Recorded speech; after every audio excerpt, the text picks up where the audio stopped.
Donc, vous avez un problème, c'est que aujourd'hui, par le proxy des JO, il y a encore la même arnaque qui se met en place, celle qui s'est passée pendant le Covid. C'est-à-dire qu'en gros, on a des individus qui font une demande, tout simplement l'hôtellerie et les restaurateurs,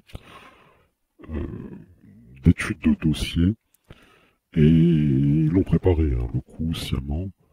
Et donc ces gens-là qui sont, on va dire, des escrocs, vont récupérer encore des euros sur votre dos, et ça va alourdir la dette, ça va mettre encore plus en gage votre héritage, d'accord? Vos héritages sont mis en gage dans les places boursières de dette. Voilà, en gros, c'est comme ça. Donc vous avez que vos yeux pour pleurer. Indemnisation, c'est le mot qui est scandé. En bas dans les commentaires, vous avez l'intégralité qui s'appelle Thierry Marx et qui tout simplement décrit qu'il y a des dossiers qui lui sont faits. D'accord? C'est une fumisterie, c'est du même acabit que ce qu'on a pu voir pendant la période du Covid. Quand les JO vont être terminés, ils n'auront jamais autant eu d'argent que durant leur saison calamiteuse qu'ils auraient pu faire. Donc c'est un bistre répétitif. Ah oui, j'ai bien dit bistre, parce que c'est noir. Et on remarque que pour nourrir les boomers, pour baffrer toute la clique Quai d'Orsay, aux fonctionnaires, etc., ces gens-là qui sont la pierre angulaire de l'invasion migratoire aussi, en embauchant au noir des extra-européens, d'accord? Puis après faire un coup de pression de pub, comme on a pu voir, pour se donner bonne conscience.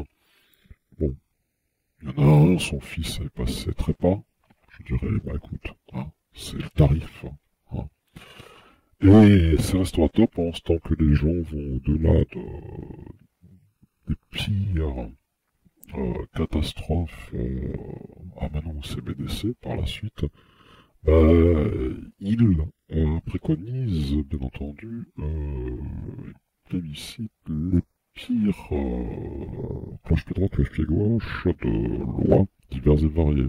On a pu voir ça pendant la période du Covid, qui était un grand stress test, savoir si les gens étaient dociles, d'accord?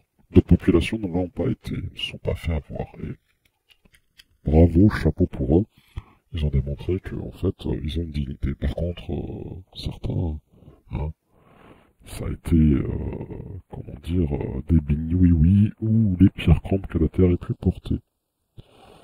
Donc, tout ce qui porte toc ou joli costard dans l'hôtellerie est en guerre contre vous.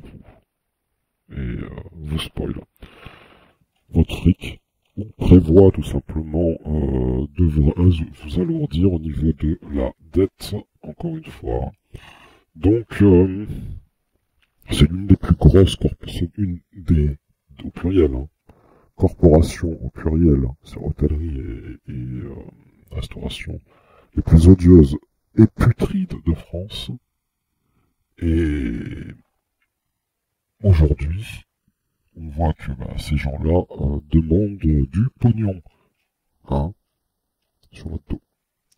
Politique en France, tout ça a impacté lourdement notre activité. Alors tout ce qu'il y avait à faire pour se préparer à cela, nous l'avons fait. Nous avons interrogé le préfet sur des dossiers d'indemnisation. Nous accompagnons déjà des restaurateurs sur les dossiers d'indemnisation. Voilà. Je pourrais te dire que pendant la période du Covid, il y a des individus,